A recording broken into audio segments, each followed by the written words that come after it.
all, hope everyone enjoyed the Super Bowl, especially that halftime. That was a good one. Bad Bunny?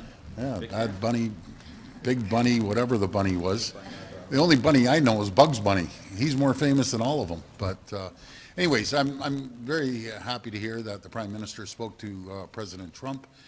And as for the bridge and the President Trump's comments, make no mistake about it, as sure as I'm talking to you, I'm very confident this bridge is going to open. I'll tell you the reason why it's going to open, because it's in the best interest of the American economy, the Americans, the 13 Congress people that are going for re-election in the midterms, which the Republicans own probably 7 of those seats and 1 Senate seat as well. And the worst thing you could do is hurt the American economy and continue to hurt the American economy. And folks, the deal was struck that Canada, the federal government, built it. And if President Trump didn't want this to go forward, why did he fast track it in 2019? I'm sorry, and 9 years ago, I should say. He fast tracked it in 2017. And so all of a sudden he changed his mind and said it's not good. So that's a false fact. And number two, that after the tolls, we pay off our share of the bridge. It's going to be Michigan that owns half of it. So this was all agreed to. It's going to enhance the American economy and obviously the Canadian economy. What it would cost about 850,000 hours of trucks sitting on the other bridge. That equals about 2,326 hours per day, holding commerce up, not to mention people traveling back and forth for tourism.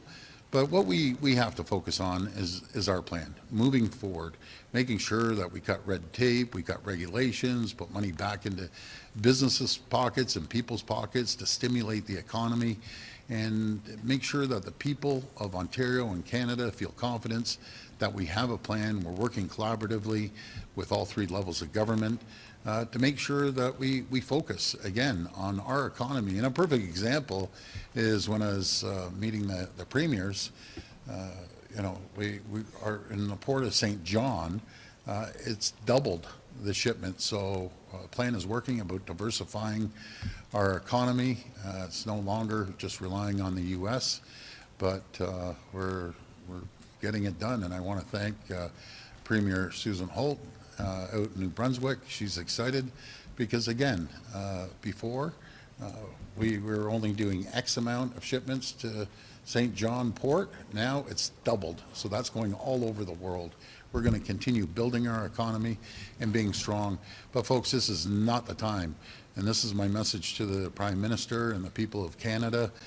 This is not the time to roll over and let President Trump take advantage of us.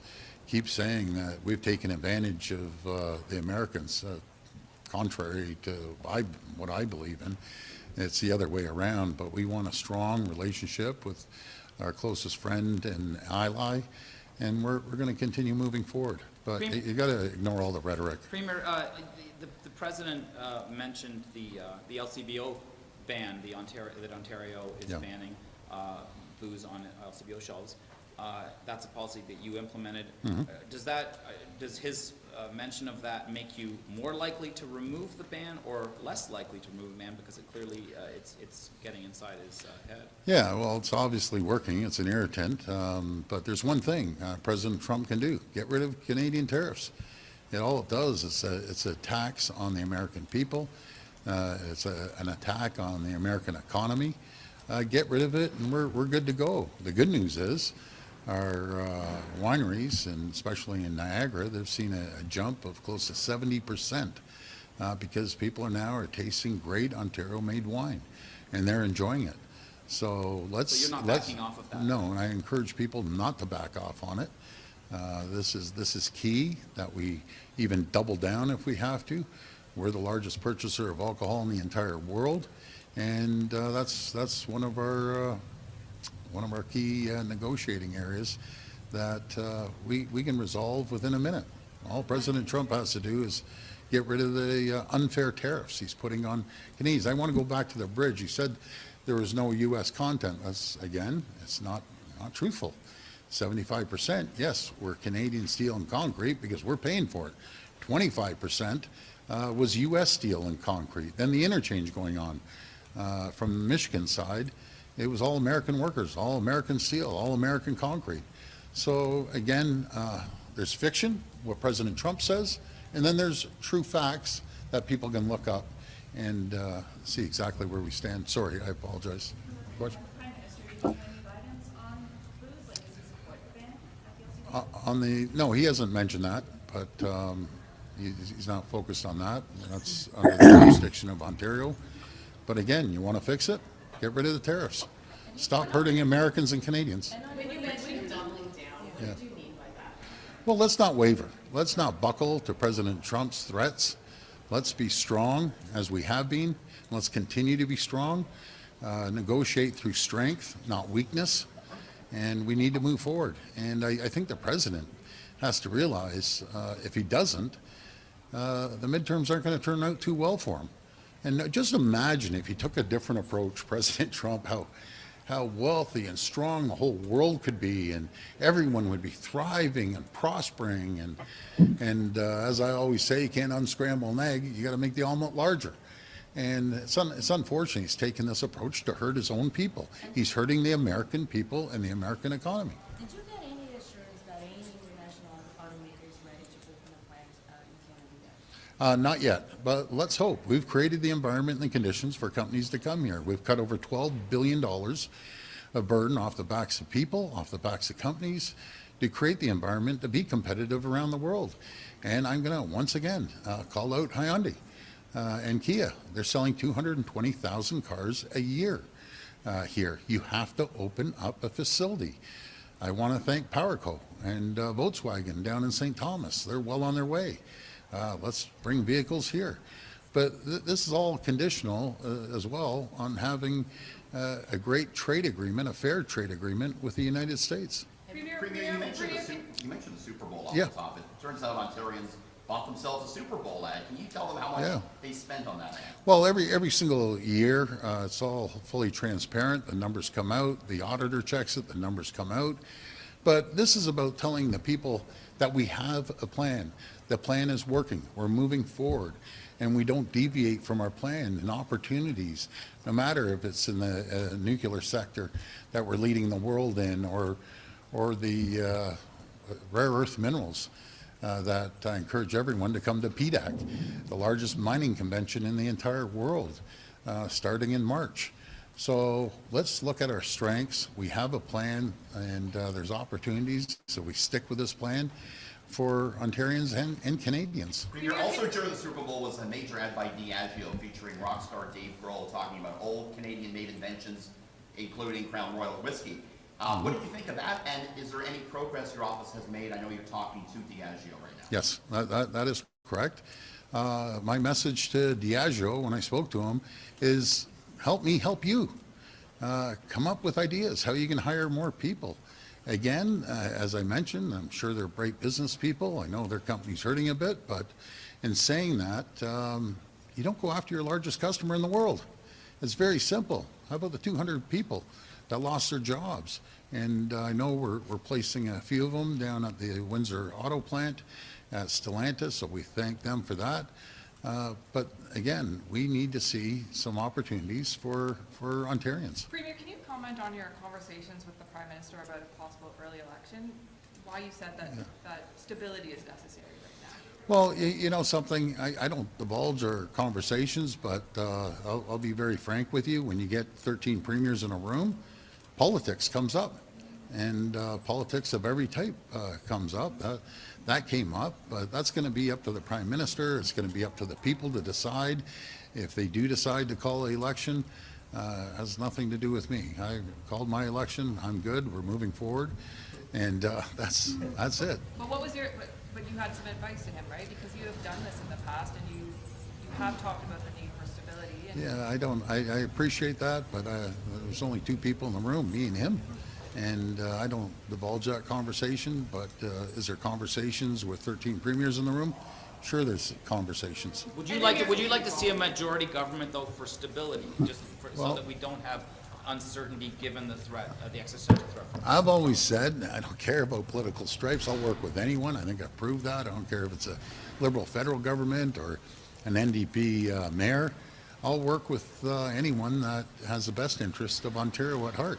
That's what I'm focused So a on. majority would be preferable though. You're putting those words into my mouth? Nope, I'm not. So you'd It's rather up to. have a minority though? Oh, I love that one.